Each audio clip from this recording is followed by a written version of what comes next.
What's up, y'all? I'm Mr. J. This is W.a.D. MTG.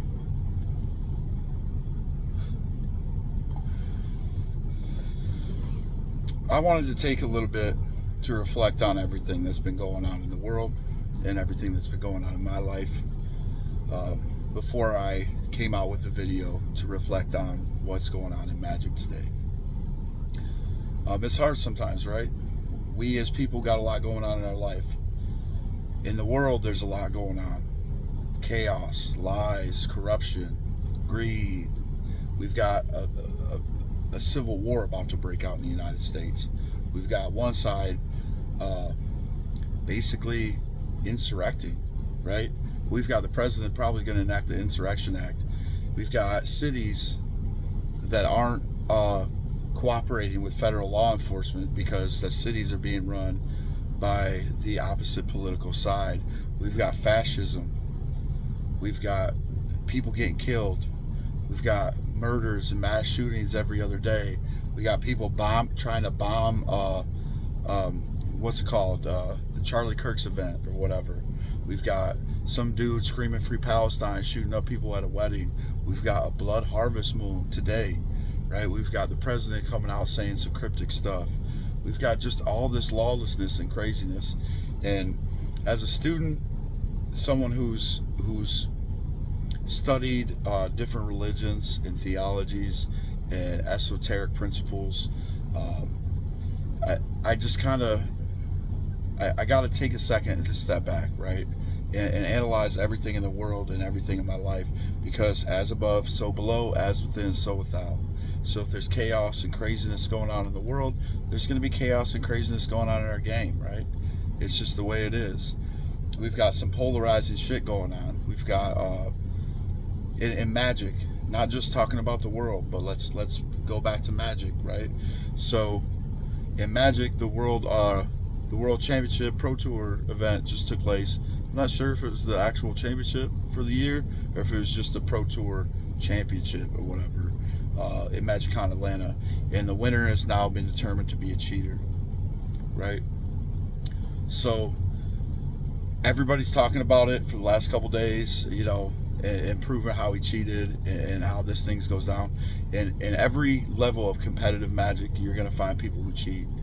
It's going to happen, right? So that's why you want to engage with Magic the way you feel most comfortable and when you choose, and to try and engage in all of it and everything that's coming out, with the crazy product releases, with the tournament events, with the controversies, with the never-ending season of spoilers and all this stuff. It's just hard to keep up with. It's hard to keep up with your wallet. It's hard to engage in all these sets if you want to be a competitive player, or if you play EDH or CEDH and you got to check all these cards and see if some of these cards can fit into your decks, or if some of them are better than other placeholders, or if you want multiples and redundancy with that effect with every set that comes out. It's hard, y'all. It's hard. And I just, I want to emphasize that it's okay and it's healthy to take a step back every once in a while, to look at your own life and reevaluate what you got going on, and to prioritize the things that are most important. And Magic, we all love the game, right? Or we wouldn't be here. You definitely wouldn't be watching my video. You'd be watching somebody else's video. If you're watching my video, I already know you love Magic, because there's a million other influencers out there, and some of them have been unhinged recently. They've been really unhinged. I've been known for being a little unhinged. I like that. That's what gets me views sometimes. Like when I went off about the Marvel Secret Lair and the controversies there. This is the stuff that gets views. This is the stuff that people want to talk about, people want to hear. We got cheaters at the highest level, right? There's cheaters at every level. Just look back at the Golden Sabretooth thing, CDH, not too long ago. 11-hour game of priority bullying, right? And taking advantage of the stack and just taking advantage of their ability to politic in the game and bully people and try to get people to concede and all this kind of stuff. That is still a form of cheating, even in the CEDH realm, right? It's legal to politic, but at some point you should be able to get a game state warning. And now some of these higher tournaments are enacting like times, right, for top 16 and the top 4. they're doing like 4-hour time limits. So if you can't complete the game in that time, sorry, you're out of luck. Right? I don't know how they're going to score that. I've got a big event coming up. It's a 10K event with a time twister up for grabs and a CEDH. I'm going to go to that event, and I'm super excited to go to that event. But in the back of my mind, I know there's going to be people who are going to be trying to cheat, right? Not everybody has integrity. Some people do. Some people are good people. Not all people are good people. Some people who magic becomes an addiction, right? It's cardboard crack. It's an addiction. It's a lifestyle. Magic is a lifestyle. Card games, CCGs are a lifestyle. You've got investments into it. You got a lot of money into it, a lot of time, a lot of energy. And for some people, it becomes their entire personality, right? Where the game of Magic kind of takes over who they are as a person in every aspect of their life. So at every level, you are going to see people who are cheaters. So just pay attention, right? Pay attention to some things. So recently, here's a play pattern that I can use as an example. Someone goes to like shortcut a fetch land, right? You pay your life, you tap sack the fetch land, you go search for a duel. Tundra, for example. You go search for a Tundra or a Trop or something like that, right? You go search for your duel. And then you play a card that costs 3 mana, and then you search your library because you're trying to fast track it. But by the time that dual land comes into play, it's supposed to be tapped because you already used it to play the card when you fast track. That's a deceptive practice, but the fast tracking is usually like an acceptable thing, and everybody does it. But still pay attention. Pay attention to people's play patterns. Don't let people cheat you. Don't let people cheat you. Don't be afraid to call a judge. Pay attention. Pay attention to how many cards they drew. If they drew for turn. If they say, oh, I didn't draw for turn, then they go try and draw again. Nope, sorry, you missed it, bud. If they draw and then untap their lands. Nope, sorry, judge. Judge, you're supposed to untap, upkeep, then draw. Not draw and untap all your shit. It's at the competitive level. You got to do what you got to do. You got to pay attention to what these people are doing because they will try to cheat you. If it's a casual game, then by all means, you're trying to have fun. Let them untap their shit so they can take their turn. But there's people who cheat you because, once that fetch land goes and they bring in that duel and that duel's untapped and then they use it to, perfect example, play a crop rot and that's just for their Gaia's Cradle. Well, they didn't actually have any mana used. So now they cheated an extra mana, then they got their Gaia's Cradle, then they cheated 3-4 more mana, then they played another card, right? So you got to pay attention to the way that people do their play patterns and pay attention to all the different steps and the different phases and the the progression of their plays, right? The progression of their plays and how they play it in sequence, right? So if you're going to play competitively, just know that you're going to run into cheaters at some point. People are going to try and cheat you because Magic is their life, right? A lot of people who are in the community, since the community has been a place for outcasts and nerds and social pariahs and stuff for many, many, many years, these card games have become their life. And it's not just Magic. People do it in Yu-Gi-Oh! People do it in Pokemon. People do it probably in Star Wars, in One Piece, and every other TCG out there. People are going to cheat. They're going to cheat. So watch out, because not everybody has integrity. And keep track of what's going on. And don't kind of zone out and think about your own plays. That's what separates a good player from everybody else. It's not just the pros that know all these little tricks to cheat you, right? Other people who are enfranchised in the game know some of these little tricks that they can do to try and throw you off guard so you don't know that they're cheating. With that being said, we're going to get out of the cheating thing. We're going to move on to the next controversial subject. There's a champion player that got banned from a CEDH tournament in Pittsburgh. Off the top of my head, I don't know the guy's name, but I've watched some of the coverage and people talking about it, right? He didn't cheat. He didn't cheat. So why is he banned from this tournament? Because last year, he wore a Maga hat to a CEDH event. And other people in the community are pissed off because of the politics. So as above, so below, as within, so without, right? So what's going on in the world right now?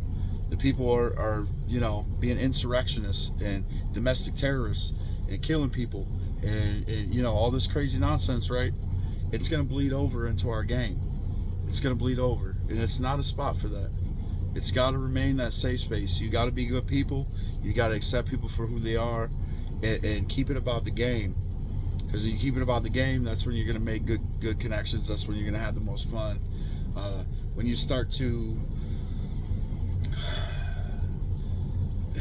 be fascist over a card game, then there's a problem.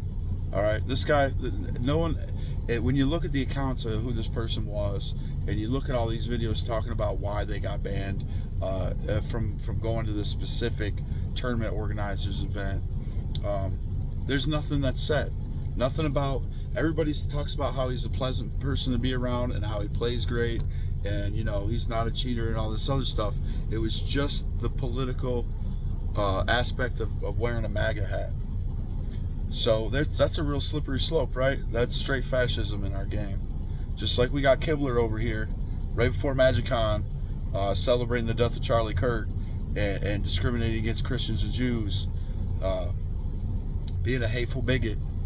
This politics will bleed into Magic. Magic is overwhelmingly a leftist community. It's overwhelmingly leftist. But when you say you can't have a MAGA hat, this is a pre-crime. He's being punished for a pre-crime because he wore a MAGA hat last year during the election cycle. He's not allowed to participate in this year's tournament because he'll make you feel unsafe. Okay, so what about your Free Palestine shirt when there could be a Jewish player? Palestinians hate Jews. They kill Jews. They kill gays. What about that stuff? What about Spice 8 Rack? He's known for wearing a Lenin pin. That's straight communist. That's straight communist. What about people now that wear a cross on a necklace? What about people who wear t-shirts with a pentagram? The people who made Magic did their homework, right? They're known for being deep into the esoteric.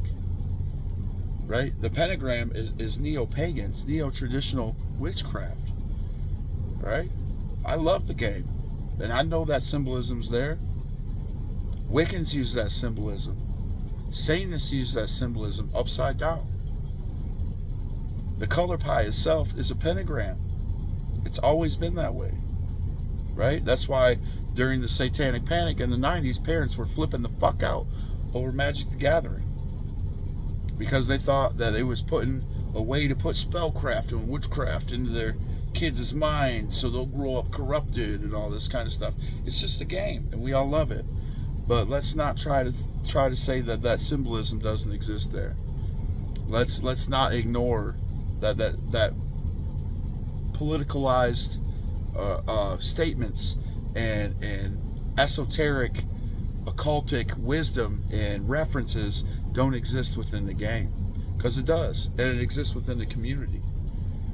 So when you say we're not going to allow this championship player to participate because you're charging him with a pre-crime for something he did a year ago that didn't even do nothing. It was because it was an election season that now he can't come because he might wear it again. Why not just tell him not to wear it? Why not just say no politics allowed? When you say no politics allowed, now you got to say you can't have your pride flag. You can't have your LGBTQ pride symbolism on because that might offend a Christian. You can't wear your Christian cross because that might offend an atheist or a Satanist. The whole game is built around traditional witchcraft. All right, the pentagram, the color pie. So let's not go there, shall we? Let's keep the fascism in the real world and keep it out of our game. How about that? Can we do that? Can we do that? How about we not cheat and we not talk about politics or religion and bring that shit into the game? Why I'm sitting here talking about it right now. Because it's a controversial subject of our times, right? Because this is a YouTube channel. If I go to an event or I go to a store in LGS, I'm not sitting in there saying a damn thing about religion or politics. Nothing. Not about the state of the world or the current events in the world and how they reflect into some of this fascist stuff inside our game, how the attitudes of people and their personal feelings and emotions translate into the game because of what's going on in the world and what's going on in their life. No, you just play the game. You just play the game. You got to respect people for who they are.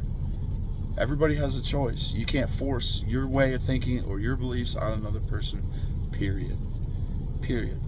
And you, to be a good person, you got to respect people for who they are and what their beliefs are. And if they're different from yours, that's fine. They have that right. They have the right to their own opinion. They have the right to be free thinkers. All right? So let's keep all that shit the fuck out of Magic, shall we? Focus on people not cheating you so you can have a good time.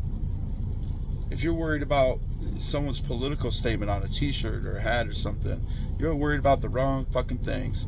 Worried about your play patterns. Worried about your opening hands. Worried about your mulligans. Right? Worry about what you got to do to win. With integrity, mind you, without cheating. So now that we've got into all that nonsense, cheating in the game, fascism in the game, politics bleeding into the game, real life scenarios bleeding into the game, let's get a little further into it.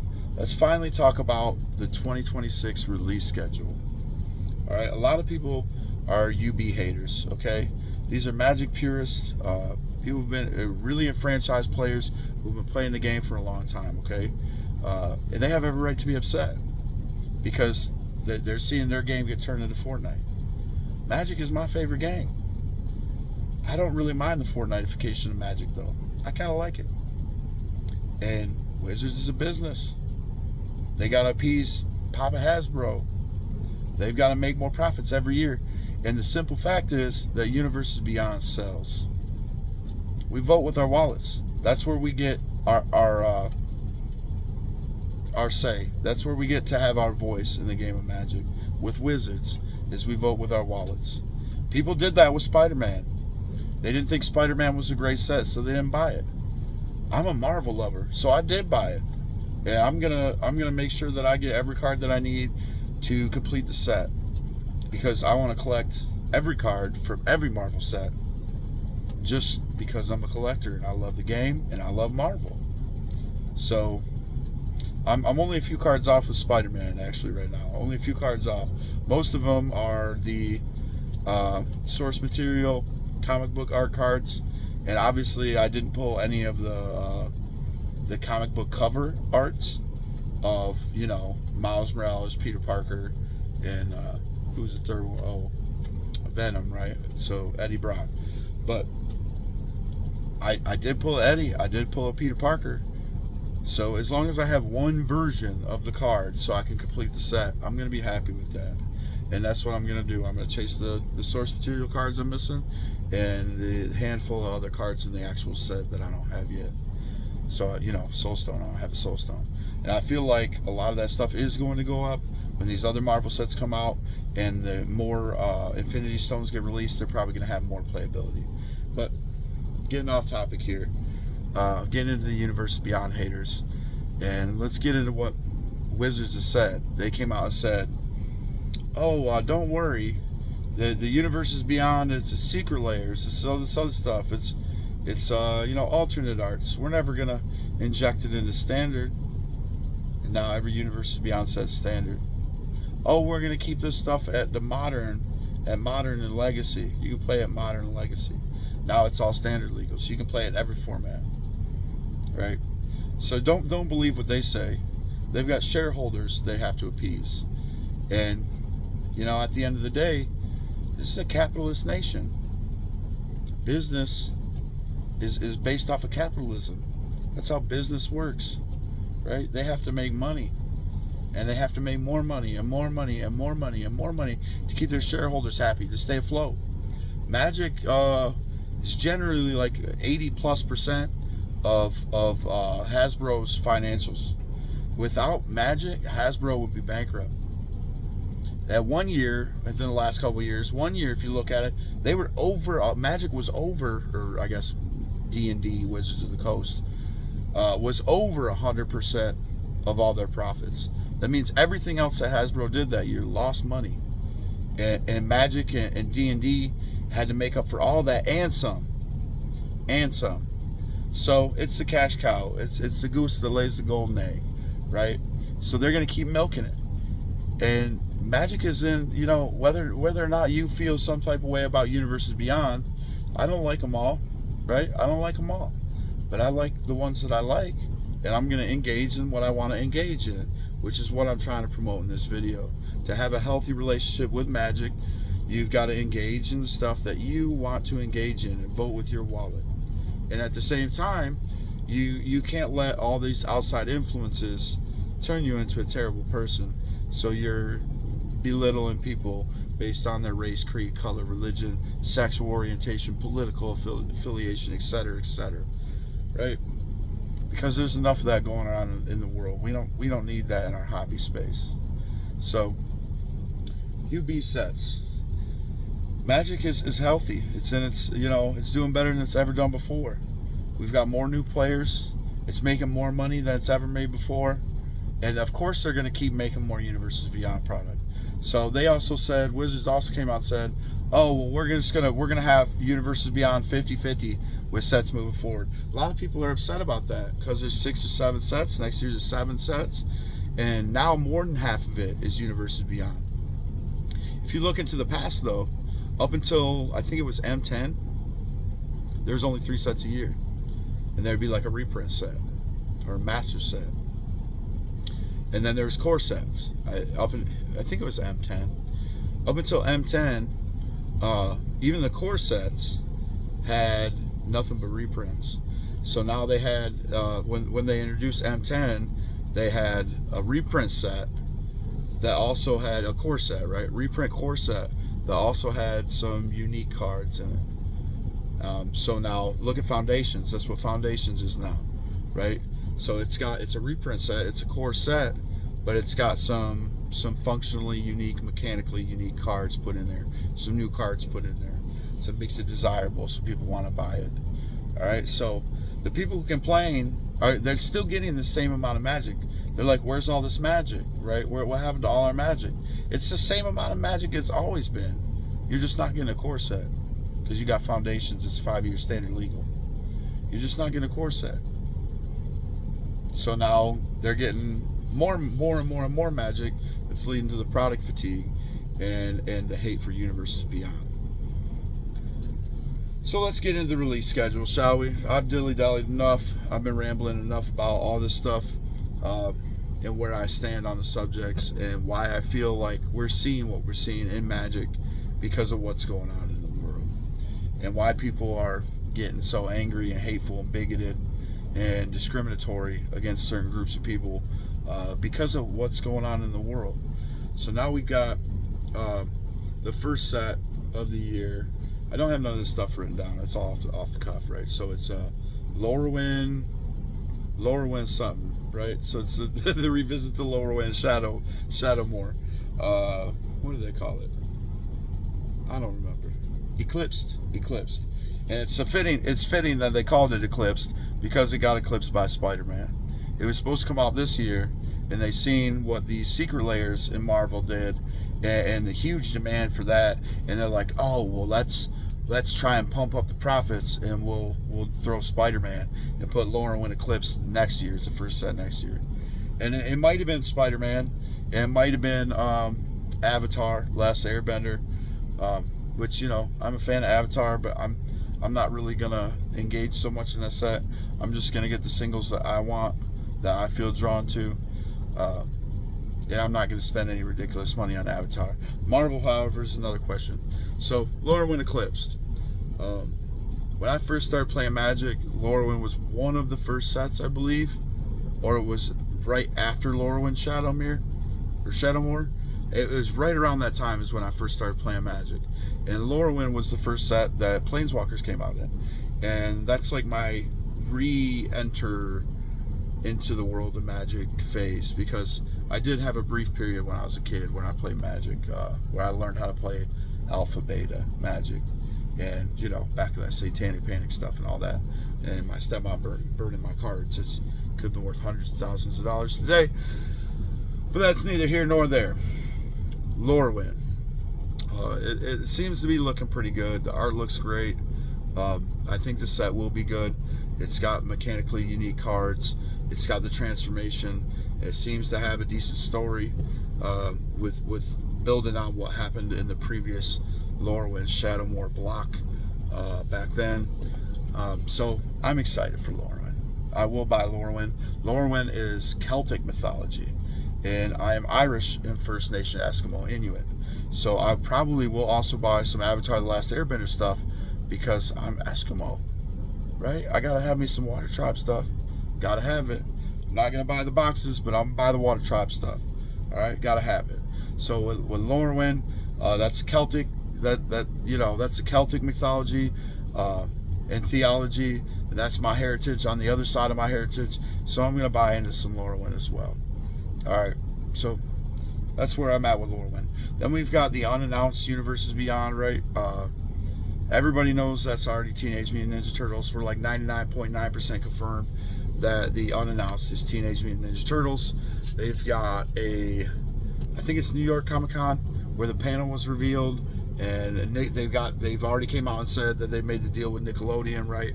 So we know it's a Nickelodeon set. And when you look at when they said they'd reveal it, I believe the 10th, so it's coming up in a few days. When you look at the panel, it's got representatives from the Teenage Mutant Ninja Turtles. So let's just go ahead and all agree that we're getting Teenage Mutant Ninja Turtles.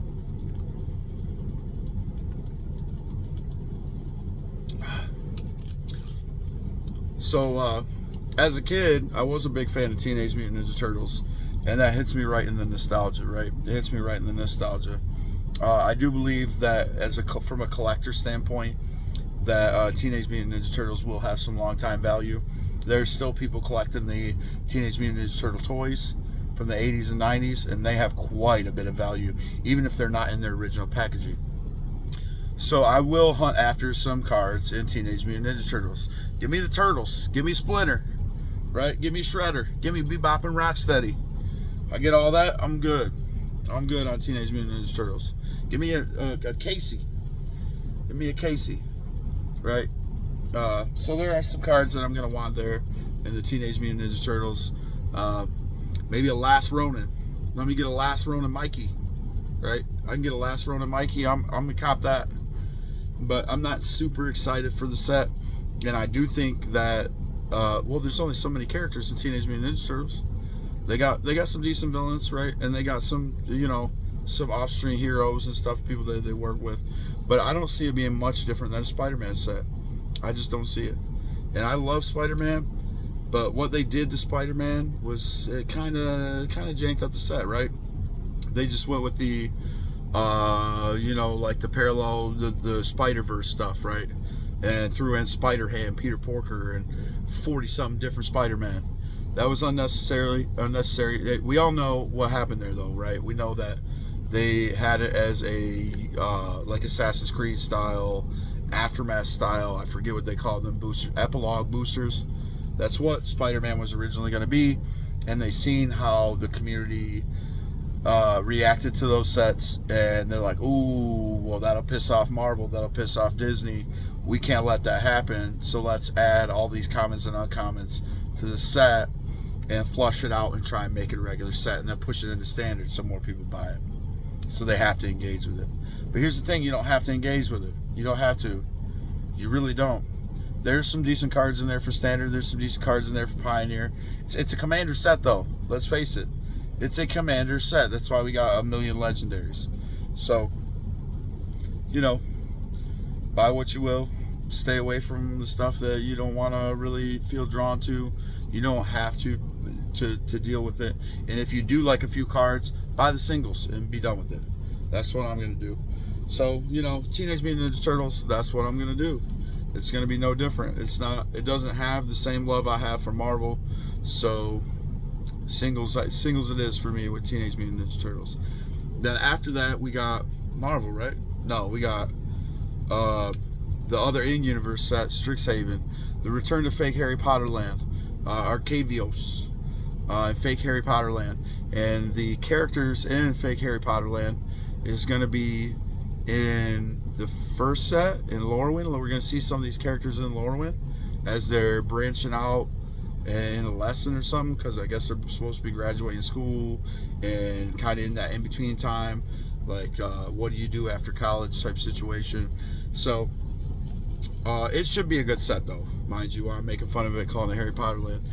The first one was good. I like Strixhaven. I like the library of instants and sorceries. I forget what they called them, them inserts of cards, but it was all these different spells from throughout time that were great in Magic, right? So I love that. I hope they bring that back. Don't be surprised if you see like a Harry Potter insert. Do not be surprised. Now that IP cost a fuck ton of money. A fuck ton of money. So don't be surprised if you don't see it. We didn't see it in the first Strixhaven. We just seen kind of undertones, right? Of well, this is kind of what we're building here. We're building a world like Harry Potter. And then they set like a D&D release for it as well, and made it so they put a lot of time in the world building there. So Strixhaven should be good. It should be good. We should see some powerful reprints, and we should see some good cards on the what do you call it list, on the what do you call it now list. They change it every fucking time, right? They change it every time, the list, and then they were like, oh, we don't have a list slot no more. Special guests or whatever you want to call it, that we should see some powerful cards in that set, and it should be contender for best set of the year because of the cards that will come out in that set. Then we got Marvel, and I'm super hyped for Marvel. I'm going to spend a lot of money on the Marvel. For just the art alone, looks fantastic. It's got a lot of heroes, a lot of villains. Now I want a standalone X-Men set. We did see Wolverine in some of them images, so we might see a Storm reprint and a Wolverine reprint from the Secret Lair. We might only see Wolverine because it looks like the new Avengers, right? With like Fantastic Four and a few other characters as well spiced in there. Like your Daredevils and your Dominoes and all these types of characters you wouldn't normally see. Some of the characters you thought should have been in Spider-Man because they're New York natives, right? That are now that weren't in Spider-Man, that are now being thrown into this set. Maybe we can get a Kingpin. Kingpin is a Daredevil enemy and a Spider-Man enemy. I would have thought you'd have threw it all in Spider-Man. It only makes sense because they're all in New York, right? So it only makes sense that they would have did that, but that's not the direction they went. So in the images that they showed, it looks like New Avengers plus, and a lot of good villains there. They did show a picture of Thanos. So we don't know how many Marvel sets we're getting. We know that there are 6 Infinity Stones. So how many Infinity Stones are going to be in this Marvel set? We got Thanos. We might get a gauntlet, serialized gauntlet or something like that. So I expect it to be a huge set, and I do expect it to have more than one Infinity Stone in it. So I'm going to spend a lot of money on Marvel. I'm super hyped for Marvel. With that being said, after Marvel, what did I get? 1, 2, and 3. The 4. That was 4. Okay, so after Marvel, what do we got? Is it the other? What was it? The Reality Fracture one? Or am I missing something? Was there another Universe Beyond set after Marvel? Hell, now I don't even remember. And see, that's what we're talking about. It's the product fatigue. It's the trying to keep up with the Joneses and all the information that it's kind of overbearing, right? So we do have a Reality Fracture set. I'm looking forward to Nico Bolas. I'm looking forward to a possible Evil Jace. I'm looking forward to a fracturing of the timelines there. What's going to happen? Codename ziplining. That don't make any sense. That don't tell me nothing. But what they said at what Rosewater said at the thing was that he did something with packs that they've always wanted to do and never thought they could do it. So we're gonna see something cool. Maybe we'll see Evil Jace and hero Nico Bolas teaming up with his brother Ugin to try and stop evil Jace, right? Because he's using it's the ending of the story with loot. So it's supposed to be the culmination of the plot with loot, and he uses the Omen Pass, or the knowledge of loot, to navigate through the Omen Pass, and something happens. We know that they fractured the meditation realm. We know that Ugin is no longer in the meditation realm, which means Nicol Bolas probably also escaped. Now, they alluded to an enemy that they couldn't talk about. That's probably Nicol Bolas or Evil Jace, right? That's my guess. That's what I'm voting for. I hope to see it happen. I'm excited for that set. So what's that, 5? I have no idea what the hell I'm missing now. I have no idea what the hell I'm missing. I know the last one's Star Trek. The last one's Star Trek. Damn. Magic is too much, right? Magic is too much. People are going to use this. If anybody actually watches this video, I only get a couple views on my videos. But if people actually do watch this video, they're going to use this and be like, look, see, this is exactly what we're talking about. You can only name off 6 of the 7 sets without looking at something on paper. I'll put it on the notes. I don't know what I'm missing. I don't know. I don't really care all that much.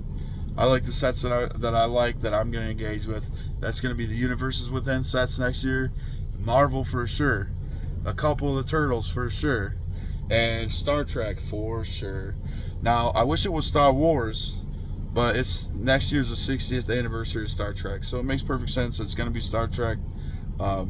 As a kid, I watched a lot of Star Trek with my dad. It's one of them shows, one of them things where he'd go in his room and watch it because he didn't want the kids to be loud and ruin his show.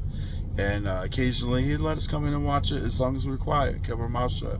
We'd come in and watch it, and I will always remember those times with my dad because my dad is no longer with us.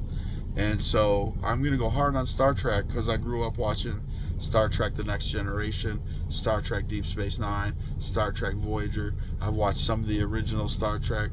I've watched some of the new Star Treks. And it just reminds me of my dad. It was one of his favorite IPs of all time, was Star Trek. I personally like Star Wars better, personally. So if it was a Star Wars set, I think it would fit into Magic a little better, and I think it would go hard. But with the Edge of Eternity's release recently, I think Star Trek's going to fit pretty well. I think it's going to fit pretty well, and I'm going to buy it because it's one of those IPs that's one of the biggest IPs in the world, right? People love it. There's a lot of Trekkies. There's millions of Trekkies, and it's going to be one of them sets where they can't just reprint. That reminds me what the other one is now. The other one was Lord of the Rings, right? It's but it's not Lord of the Rings. It's The Hobbit.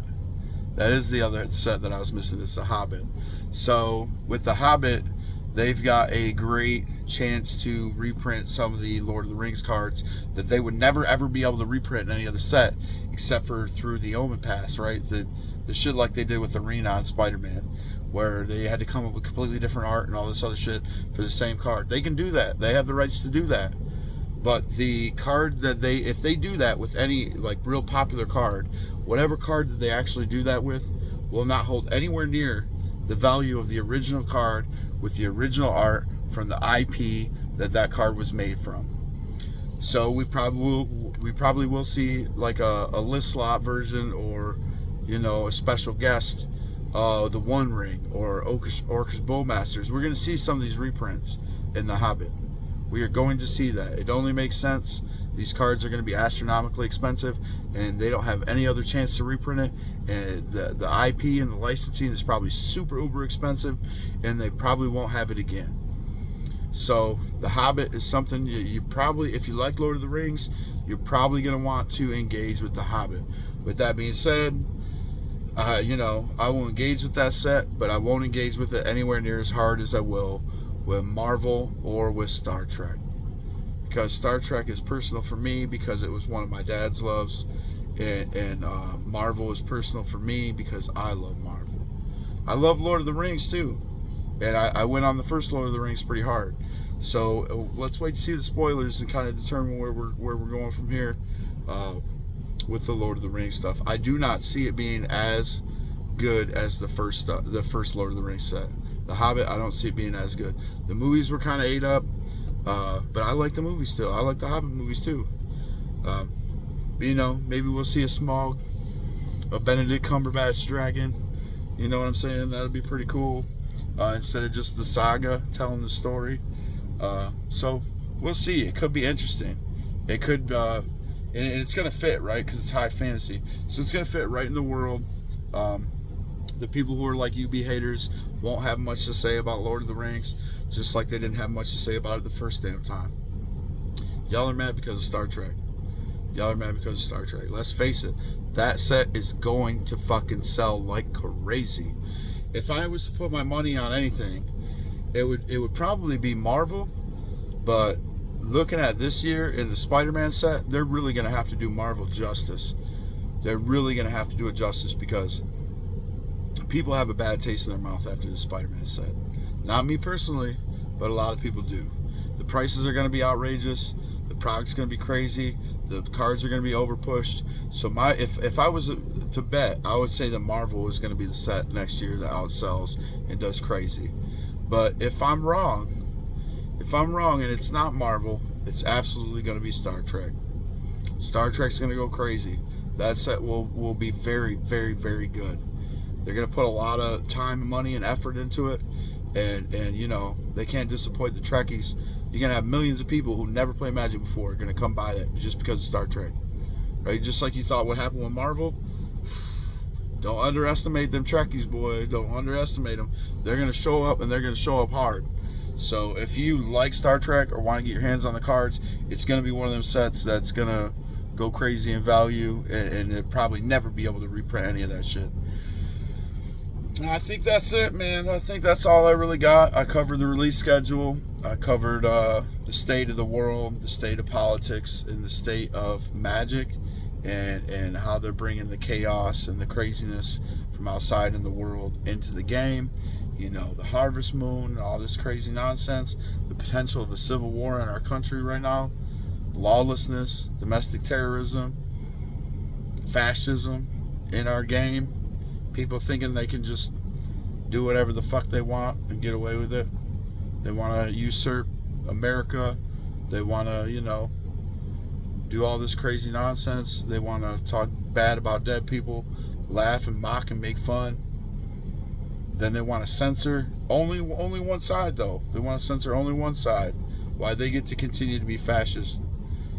They want to call everybody else fascist. Why they themselves become the fascists and bring it into the magic community.